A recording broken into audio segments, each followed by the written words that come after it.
Et les familles des otages israéliens accusent le gouvernement d'abandonner leurs enfants dans une déclaration conjointe avant une rencontre prévue aujourd'hui avec le Premier ministre.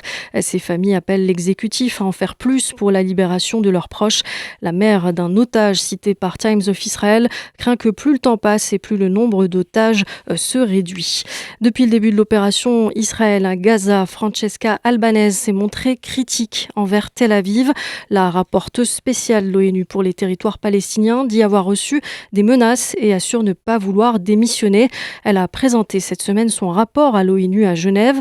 Francesca Albanese affirme qu'il existe des motifs raisonnables de croire qu'Israël a commis des actes de génocide.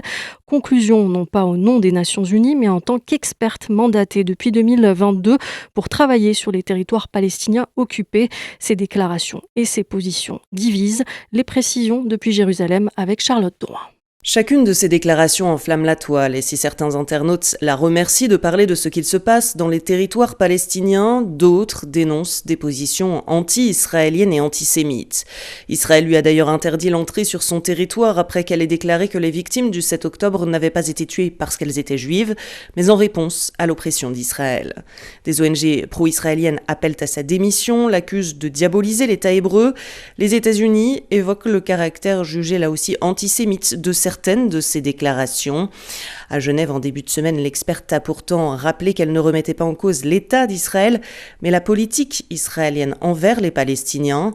Et si sa personnalité est autant controversée, c'est aussi parce que certains observateurs trouvent que ces déclarations publiques sont parfois trop fortes, notamment lorsqu'elle affirme faire partie d'un mouvement qui veut la fin de l'apartheid. Francesca Albanese confie travailler sous pression, mais assure que ça ne change rien à sa mission. À Jérusalem, Charlotte Drouin pour Média 1.